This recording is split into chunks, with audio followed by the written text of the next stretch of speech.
Hare Krishna, Sundran Prabhuji.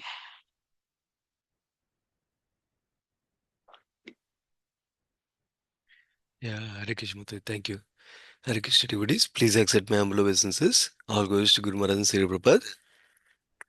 I think who's reading today? Uh, Yeah, Aradhya Mataji. Aradhya Mataji. I think so. She's not there, Prabhuji. I can read Prabhuji. Okay, sure, Mate. Thank you. Okay. Hare Krishna to all dear devotees. Please accept my humble obeisances. All go Vishnu Srila Prabhupada and Guru Maharaj. Om Namo Bhagavate Vasudevaya. Om Namo Bhagavate Vasudevaya. Om Namo Bhagavate Vasudevaya. Narayanam Namaskrutyam Naram Chaiva Narottamam Devim Saraswatim Vyasam Tato Jayam Udirayet Nashtaprayeshu Abhadreshu Nityam Bhagavata Sevaya Bhagavate Uttama Shloke Bhaktir Pavati Naisriki.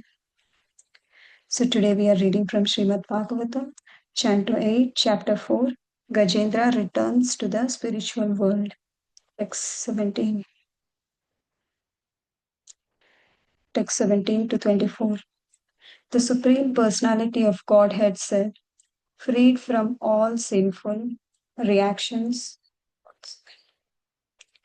reactions are those who rise from bed at the end of the night, early in the morning, and fully concentrated their minds with great attention upon my form, your form, this lake, this mountain, the caves, the gardens, the cane plants, the bamboo plants, the celestial trees, the residential quarters of me, Lord Brahma and Lord Shiva, the three peaks of Trikuta mountain made of gold, silver, and iron, my very pleasing abode, the ocean of milk, the white island, Svetadvipa, which is always brilliant with the spiritual rays, my mark of Srivatsa, the Kaustubhajam, my Vaijayanti garland, my club, Kaumudiki, my Sudarshan disc, and the Panchajana conch shell,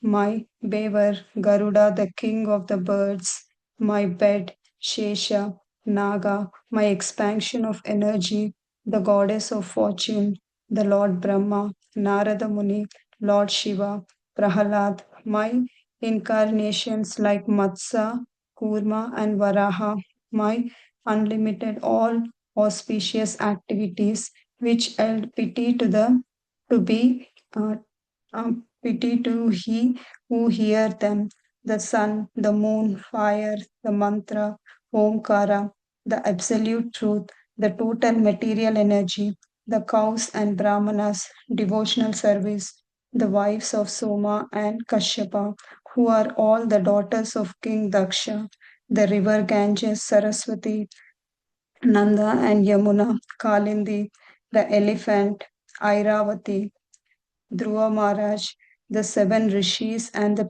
pious human beings. Text 25. My dear devotee, unto those who rise from bed at the end of the night and offer me the prayers offered by you, I give an eternal residence in the spiritual world at the end of their lives. Text 26. Sri Sukadev Goswami continued, after giving these instructions, the Lord, who is known as Rishikesh bludged with his Panchajanya conch shell in this way, pleasing all the demigods headed by Lord Brahma. Then he mounted the back of his carrier Garuda. Thus ends the Bhaktivedanta purport of 8th Canto, Chapter 4, the chapter of Gajendra returns to the spiritual world. Thank you, Prabhuji. Hare Krishna. Hare Krishna. Thank you, Mataji, for reading today. Thank you, dear devotees, for taking a time out to attend this Srimad Bhagavatam discussion on Canto 8, Chapter 4, text 17 to 26. I'll start by offering my prayers. Om Kyantimirandasya Jnananjanashalakaya Chakshurunmilitam Yena Tasmai Shri Guruve Namaha Nama Om Vishnu Padaya Krishna Pristhaya Bhutale Srimate Bhaktivedanta Swami iti namine. Namaste Saraswate Deve Gauravani Pracharine Nirvishesh Shunyavadi Paschatya Deshatarine. जय श्री कृष्ण चैतन्य प्रभु नित्यानंदा श्री अद्वैत गदाधर श्रीवास आदि गौर भक्त वृंदा हरे कृष्णा कृष्ण कृष्णा हरे हरे हरे राम राम राम हरे हरे मुखं करोति वाचालं पङ्गुं लङ्घयते गिरिं यत्कृपातमहं वन्दे श्रीगुरुदीनतारणम् Hare Krishna, dear devotees. So we've come to this end of the fourth chapter of the eighth canto, and just to give, we are concluding today the wonderful pastime of Sri Gajendra Maharaj. So in the chapters from 2 to 4, what we have seen so far is a wonderful pastime. How Gajendra Maharaj, he's caught by the crocodile, and then he finally offers his wonderful prayers, and because of that, the Lord Himself appears in person and delivers Gajendra, and then Sukhdev Goswami goes on to narrate the wonderful past life of Gajendra Maharaj and the crocodile Huhu, and how both of them were delivered by the mercy of the Lord. In yesterday's discussion, when Prabhu started mentioning about the falashruti of this pastime. So, what is the benefit that one derives by meditating on this wonderful pastime of Gajendra Maharaj? So there are 4 points that were mentioned. First is, you get promoted to higher planets. So anybody who takes advantage of listening to this katha, he will be promoted to higher planets in the next birth. Second is, he'll get a lot of fame, yashasyam. Third is the effects of Kali Yuga will be diminished in that particular living entity.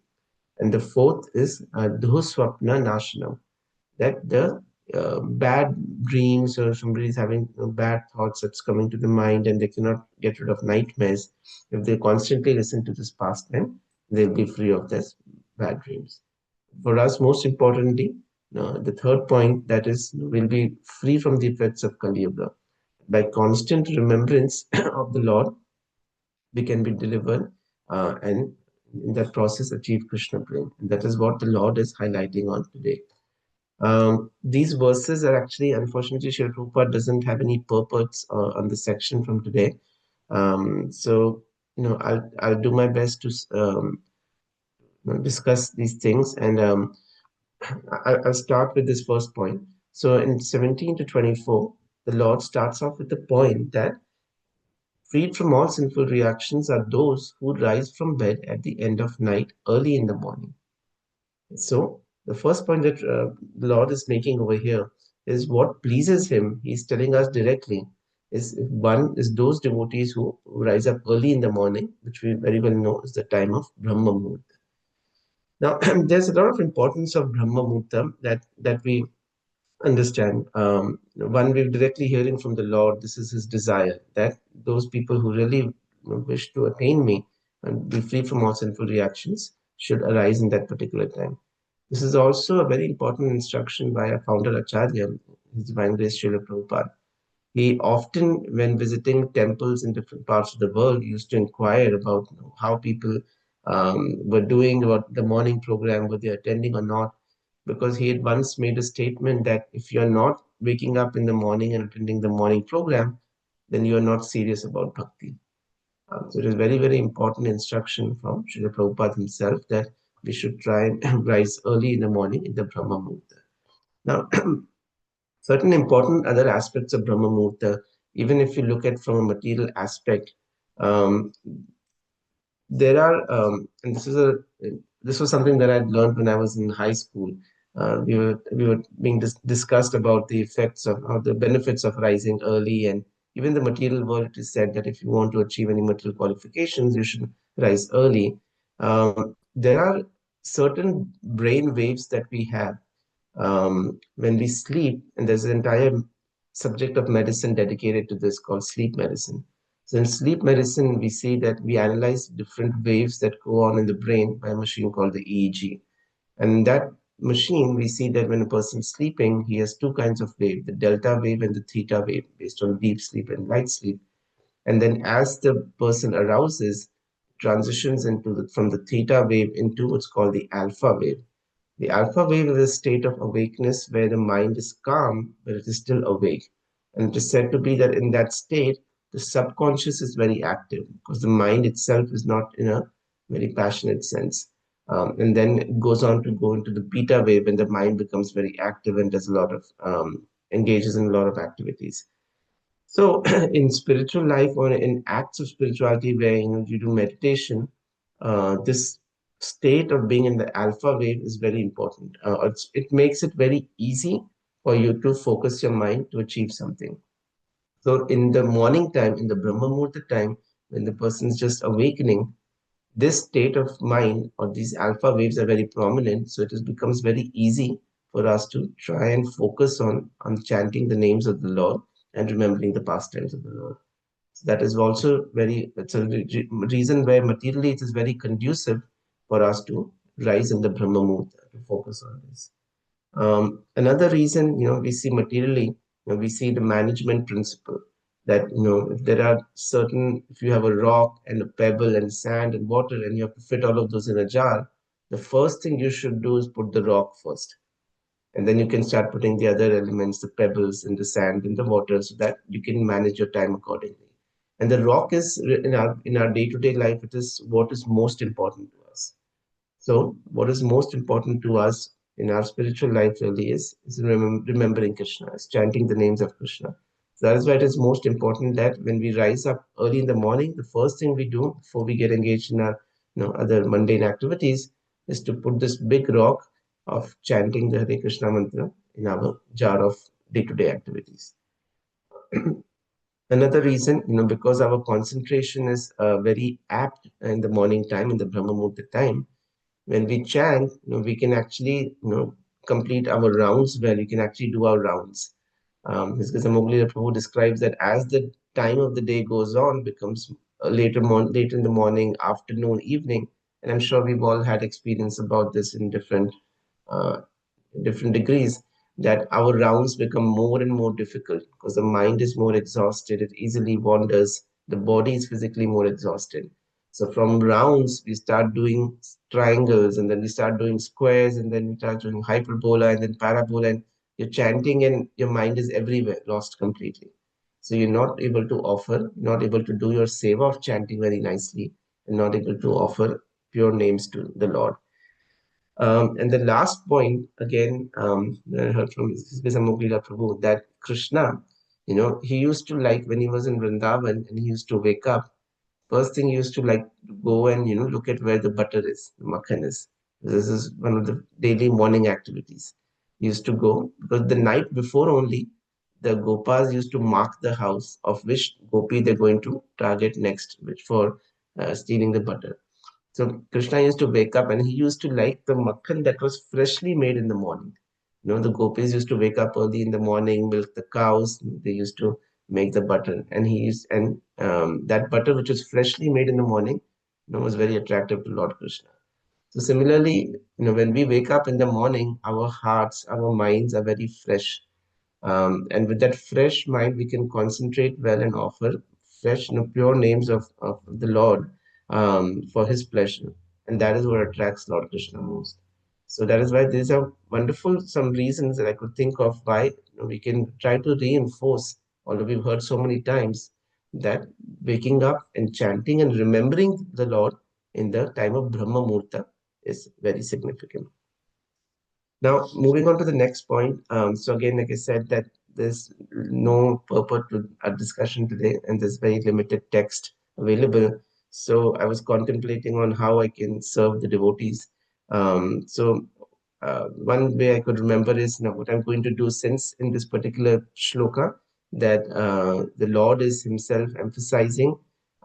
He states here that he wants those individuals to fully concentrate their minds with great attention upon my form, and then goes on to describe different aspects of his form, his paraphernalia, his associates, his dham, I was going to, we had a wonderful session, 3-day session on the power of smarana. So I was going to review some of the points that I understood from that talk. So it will be a good summary for everybody and emphasize what the Lord is saying in remembering and the power of remembering.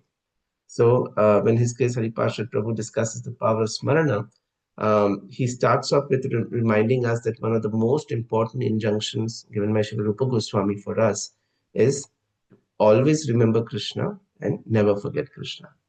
And the best way to do that is to start our day by remembering Krishna and his pastimes, just as the Lord is encouraging us here to do.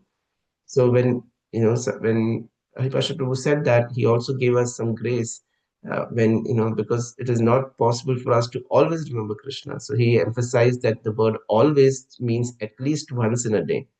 And what better than to wake up in the morning and with a fresh mind offer that remembrance, that smarana to Krishna. All are the same. All are the rules, the injunctions that we follow in bhakti are servants of this essential rule that always remember Krishna, never forget Krishna. Be it chanting, be it book distribution, be it cooking prasadam, be it making garlands, everything that we are doing, we should have constant smaran of Krishna and his wonderful pastimes. Now he goes on to describe that there are 5 levels of smarana. So when we meet a devotee, we say Hare Krishna, Hari Bol, and we interact with them, immediately we remember we have thoughts about Krishna. When we see a particular devotee come, we immediately get connected to Krishna. And that is smaranam at a very initial level. Um, Sometimes when we meet, we go a little bit deeper. We may see something, we may see a statue of an elephant, and say, oh, see, this reminds me of Gajendra. So then we go on to the next level, which is dharana. That is, go a little bit deeper and connect things that are there in this world with the leelas of the Lord, the pastimes and paraphernalia of the Lord. Third level of smaranam is dhyanam. So in dhyanam, we remember specific aspects of the leela. So when if you meet a devotee and the devotee reminds you of the Gajendra past and say, oh yes, how Gajendra suffered, how he was fighting for 1,000 years and how the Lord so quickly came to his rescue just in an instant as soon as he offered the prayers and the flower. The fourth stage is Dhruvanusmriti. So in Dhruvanusmriti, there is more constant and more relatable experience of the Leela. So in that state of memory, when one is recalling the pastimes of the Supreme Personality of Godhead, he is constantly remembering each and every detail, and he is feeling the pain of Gajendra. He's feeling the intensity of the prayer of Gajendra, and the mercy of the Lord that is coming. Now you're able to actually feel and relish all those wonderful aspects of this pastime.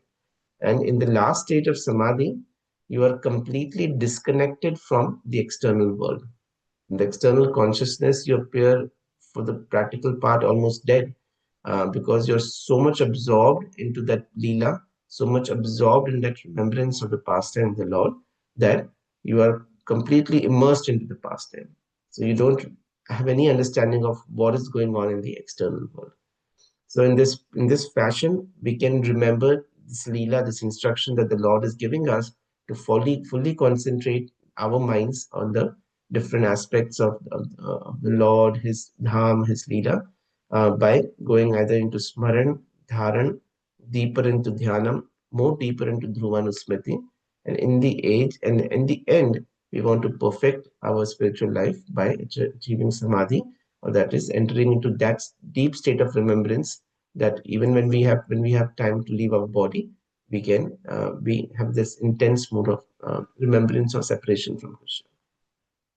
Prabhupada also described what is the difference between imagination and smarana.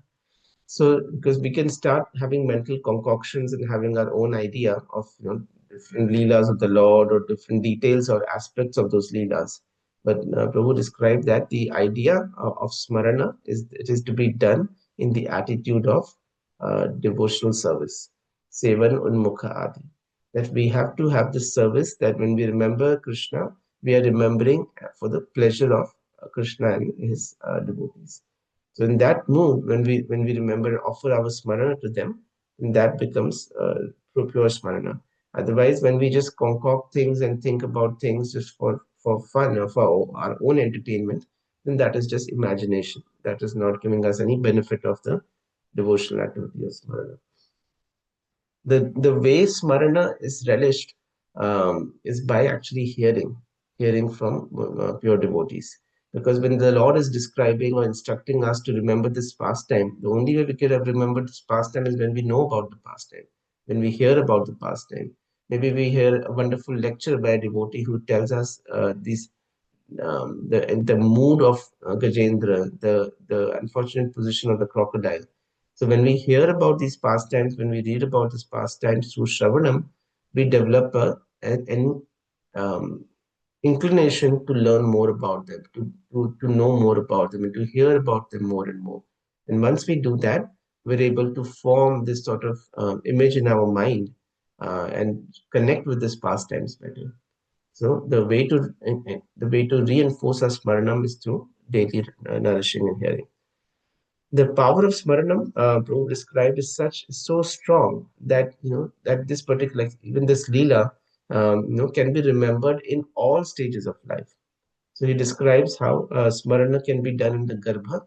So when the fetus is in the womb of the mother, even at that time, his capacity to smarana is intact to a certain degree, and in that state, he offers prayers to the Lord. That Lord, um, for some reason I have entered into this material world, but please deliver me from this terrible suffering environment of the womb of the mother. Like we hear the description in the third canto. And once I'm delivered from this, I'm going to offer my respects to you and always listen to your instructions. But for somehow the living entity comes out and forgets his prayer and his position. But this power of remembrance is there in the womb as well. In the next is in the Balyakal, when you're young, you also have this power of remembrance, and kids love to hear stories. So when we tell them these wonderful stories from Srimad Bhagavatam, the natural inclination for smaranam is fed and grows with time. Third is yogana. So when we become become in our youth and we start analyzing and scrutinizing and questioning things, we can understand by the medium of these leelas the deeper meanings and deeper aspects of these leelas and how they can improve our spiritual life. The fourth aspect of life is vardhakya. Vardhakya is when you're a little bit older. So when you come to an elderly state, you're able to remember these pastimes, share these pastimes with other devotees, other people, so that everybody can benefit from it. And in this way, you can yourselves recall and do wonderful Smaranam Seva. The fifth is a marane. So at the time of death, it is said our whole life flashes back in front of us. Many people have this conception, but really it is what we are truly attached to is what we think of and remember at the time of death. For Jamal, it was his son Narayan, but if we are truly attached to serving, Shri Radha Madhav, and our deities that we have, our services that we have, what will come to our remembrance at the time of leaving our body will be a wonderful service and the wonderful personalities we serve. Sixth is Marantare. So even after death, this activity of Smarana is there. And the last is Yoni Antare. So we can know from the pastime of Maharaj Bharat. When Maharaj Bharat, he became so attached to a deer and ended up giving his body thinking of the deer. In the next life, he got the birth of a deer body. But the wonderful thing is, in the deer body also, Maharaj Bharat had complete recollection of his activities from previous life. He remembered, he reminisced, he realized his mistake that he did. And in that body of a deer also, because of the strong remembrance of his activities, his sadhana, he decided that in the body of a deer, I'm going to live next to the ashram where I can hear Hari Katha every day, where I can serve the devotees in the ashram every day, even in the body of a deer. And by this power of remembrance and being able to execute devotional service, even in the limited form of a deer body, he gets the next birth of Jadabharat. So in this particular way, we see this power of smarana, why the Lord is focusing and telling us that fully concentrate your minds and pay attention to my form, my dham, my associates, my paraphernalia, because this power of smarana is so strong that it can deliver us from this material world and it can keep us constantly engaged, and it will keep us always in line with the injunction given by our acharyas, that is, always remember Krishna and never forget Krishna. Now, one of the ways that we can remember Krishna during this power of Smaran, His Grace Hari Pasha Prabhu had shared so many wonderful leelas, so many wonderful examples.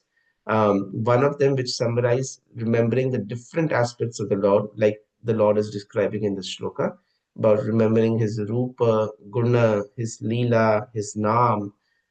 He summarized in one shloka from the Padyavali verse 2, which goes, Namo Nalena Netraya. So, Namo Nalina Netraya. Namo, I pay my obeisances, my respects to the one who has eyed, lotus eyed. So, Nalina Netraya. This help us remember the wonderful Rupa, the forms and features of the Supreme Personality of God. The next is Venu Vadya Vinodine, the one who this relishes the guna aspect of the Lord, the one who sweetly plays the flute, and with that music, he enchants, he gets great pleasure in playing the flute. So in that particular way, we can remember the guna of the Lord. Next, Radha Dhara Sudhapana Shaline, the one who relishes drinking the sweet nectars that are coming up from the lotus mouth of Sri Radharani. The wonderful words, the wonderful exchanges that Radha and Krishna have. So in this way, we can remember, we can recall the Leela Smaran of the Lord. The last part is Vanamaline. So Vanamaline is the name of the person who roams around the forest wearing a wonderful garland of flowers. And so that is the name of the Lord. So in this particular way, we see how we can remember the Rupa, the Guna, the Leela, and the Nama of the Lord. Now, another important aspect of Smarana that is there when I was again reading His Holiness Sachidanand Swami's Maharaj's book on chanting is, Smarana allows us to inculcate or develop the mood of Vipralamba Bhav. So Vipralamba Bhav is, feeling of separation, which brings us more closer to Krishna.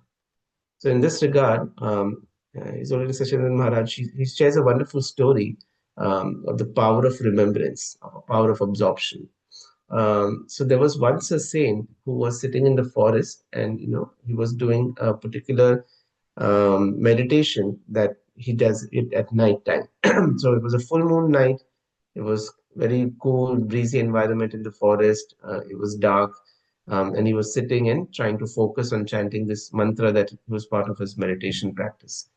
And then all of a sudden, in the dark of the night, he hears a rustling sound coming from one side, and for a second his attention gets broken because he doesn't know what's coming, and the rustling sound comes closer and closer. And then all of a sudden he sees a young lady running towards him in full speed, looking towards another direction, but is running towards him and almost brushes him and knocks him out of his seat of meditation, and he falls to the ground. you know and he is surprised, what is this? Who is this lady? Like, why did she come and push me like this? And she goes on in the other direction. So anyway, he tries to ignore that, tries to focus his mind again, tries to go back to his meditation chanting. So he continues chanting like this through the night. And then as the early morning hours are approaching, Brahma Muhurta time, this particular lady, again, he starts hearing a sound, a rustling of the forest leaves and trees from one direction.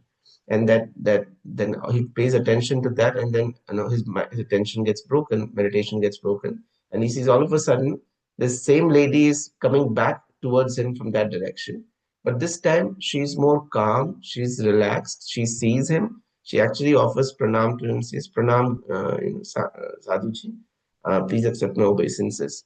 And this person, saint who's meditating, he gets a little irked, and he tells this lady that, what are you doing? Last night you came and you pushed me. I was doing my meditation and you pushed me down. Why did you do that?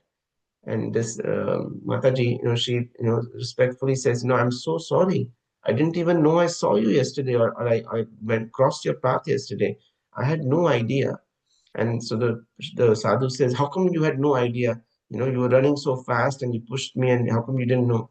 And she said, actually, I was meeting this person whom I'm being separated for a year. After 1 year, I was going to meet him. And I was so much thinking about him. My heart and mind was completely in that thought. I did not understand what's going on and what's around me or not. So please forgive me. But now that I've met him and I'm satisfied, I've come back to external consciousness and I can see what's going on, and that's why I offer my obeisance to you.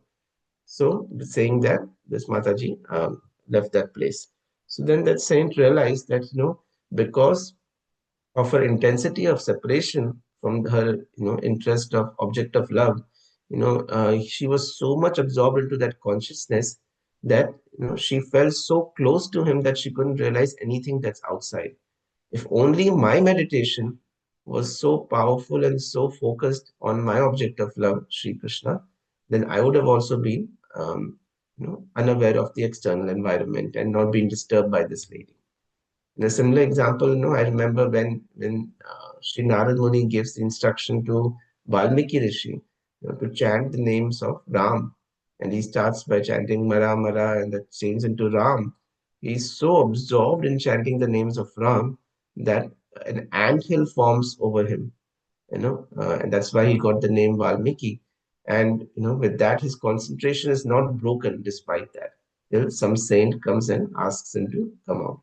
But for us, even if a small ant comes near us also, immediately our concentration is broken in chanting the name of the Lord.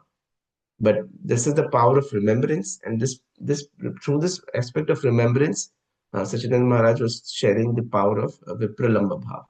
How we can, if we remember and go deep in our meditation for Lord Krishna and his pastimes, even though being so far from him, we can be very close to him, or he can be very close to us.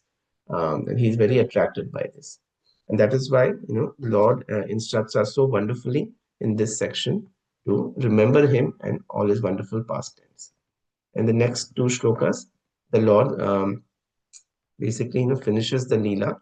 And Sukdev Goswami describes that again, the wonderful benefits of offering prayers first thing in the morning and remembering Lord, and ultimately the Lord blows his Panchajanya conch shell, and in this way pleases everybody who's present, including the demigods, and then returns back home with his gathered Garuda.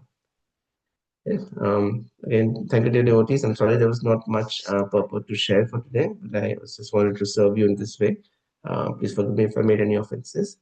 Manchakalpatru Praschakapasandhubhaivacha Patitanam Pavanebhyo Vaishnavebhyo Namo Namaha. Ananta Kirti Vaishnavendra ki jai, Shri Prabhupada ki jai, Grantaraj Srimad Bhagavatam ki jai. Hare Krishna. Thank you very much, Prabhuji. Hare Krishna. Hare Krishna, Prabhuji. Thank you. Thank you very much, Prabhuji. Hare Krishna. Thank you so much, Prabhuji. Hare Krishna. Thank you, Prabhu. Hare Krishna. Thank you, Prabhuji. Hare Krishna.